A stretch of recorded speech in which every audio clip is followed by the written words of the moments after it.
Aí o jogador do Corinthians tendo atualmente a prova, a evidência constatada por ele mesmo de que a situação lá não é tão organizada assim a ponto dele recorrer à justiça para procurar aquilo que ele acha que tem direito.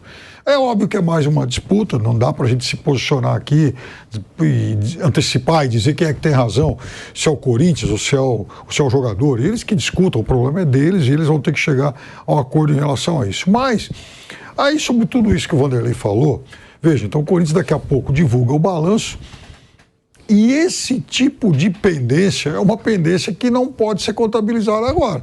O Corinthians não sabe se isso vai gerar um novo passivo.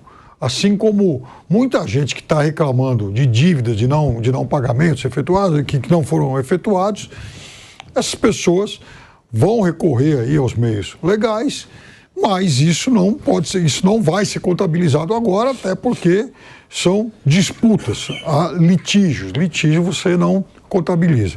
Tudo isso para dizer que a situação do Corinthians ainda pode se tornar ainda pior do que se imagina. Porque imagina, veja, se o Corinthians perde esse monte de ação, isso significa que ele vai ter mais um monte de dívidas para pagar. Então, eu concordo com o Vanderlei na questão da atitude que o presidente do Corinthians tem que tomar. Primeiro, ele não fez aí, sei lá, 90% dessas dívidas. Então, ele tem que chegar, ele tem que vir a público para falar, olha, essa história de que, por exemplo, o Maicon tem 11 meses em atraso de direitos de imagem, isso é verdadeiro ou falso?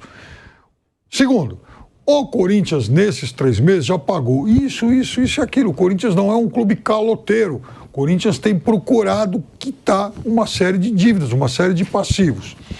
Terceiro, o Corinthians gastou, de fato, esses 100 e tantos milhões em contratações, mas isso é para pagar lá na frente. Eu estou dizendo o seguinte, uma explicação que ele pode dar. Eu não sei se... eu não tive acesso aos contratos, eu não sei se isso foi efetivamente assim. O que eu estou dizendo é que ele precisa dar algum tipo de satisfação, porque é muito fácil hoje para qualquer um, inclusive para a gente que está aqui, falar, puxa vida, o Corinthians deve um monte e tem gasto mais um outro monte, elevando esse passivo. Porque essa é a informação que a gente tem hoje. O Corinthians não se preocupou, por exemplo, em esclarecer o que já foi pago, o que vai ser parcelado, o que é um passivo de longo prazo, o que é o curto prazo. A gente não sabe a real sobre o Corinthians. A única coisa que a gente sabe é que o Corinthians vive uma situação dramática.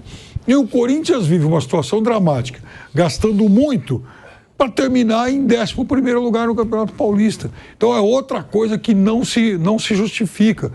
A política do Corinthians agora deveria ser a do bom e barato, mas não, continua sendo a do ruim e caro. O Corinthians gasta muito para fazer campanhas ruins. E isso não começou agora, isso já vem de muito tempo. Então, quando é que o Corinthians vai conseguir reverter isso?